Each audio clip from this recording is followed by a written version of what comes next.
സംസ്ഥാനത്തെ സർക്കാർ ആശുപത്രികളിലെ മാലിന്യ സംസ്കരണ നടപടികൾ മന്ദഗതിയിൽ.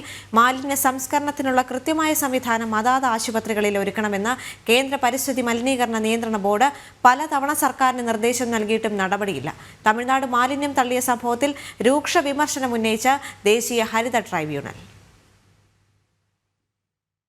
സംസ്ഥാനത്തെ സർക്കാർ ആശുപത്രികളിലെ മാലിന്യ സംസ്കരണത്തിന് പ്രത്യേക സംവിധാനം ഒരുക്കണമെന്ന നിർദ്ദേശം ദേശീയ ഹരിത ട്രൈബ്യൂണൽ കേരളത്തിന് നൽകിയിട്ട് വർഷങ്ങളായി.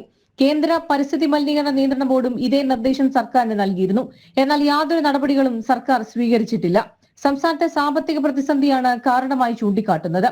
2003 മുതൽ IMAയുടെ നിയന്ത്രണത്തിലുള്ള ഇമേജ് എന്ന സൊസൈറ്റിയാണ് സംസ്ഥാനത്തെ സർക്കാർ ആശുപത്രികളിലെ മെഡിക്കൽ മാലിന്യങ്ങൾ സംസ്കരിക്കുന്നത്.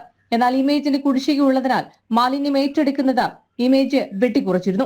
സംസ്ഥാനത്തെ സർക്കാർ ആശുപത്രികളിലെ മെഡിക്കൽ മാലിന്യങ്ങൾ നിലവിൽ 3 മടങ്ങായി വർദ്ധിച്ചിട്ടുണ്ട്. മെഡിക്കൽ മാലിന്യ പരിപാലന നിയമം അനുസരിച്ച് 48 മണിക്കൂറിനകം ഇത്തരം മാലിന്യങ്ങൾ സംസ്കരിക്കണമെന്നതാണ് ചട്ടം. എന്നാൽ ആശുപത്രികളിൽ മാലിന്യ സംസ്കരണ സംവിധാനം ഒരുക്കുന്നതിനായുള്ള സർക്കാർ നടപടികൾ ഇഴഞ്ഞു നീങ്ങുകയാണ്. അതിനിടെയാണ് കേരളത്തിലെ മെഡിക്കൽ മാലിന്യങ്ങൾ തമിഴ്നാട്ടിൽ നിക്ഷേപിച്ചതായി കണ്ടെത്തിയത്. സംഭവത്തിൽ ദേശീയ ഹരിത ട്രൈബ്യൂണൽ രൂക്ഷ വിമർശനം ഉന്നയിച്ചിട്ടുണ്ട്. ഈ സംഭവത്തിൽ ആരോഗ്യവകുപ്പിന്റെ അന്വേഷണം വൈകുന്നതിലുൾപ്പെടെ വ്യാപക വിമർശനമാണ് ഉയരുന്നത്. ജനം, തിരുവനന്തപുരം.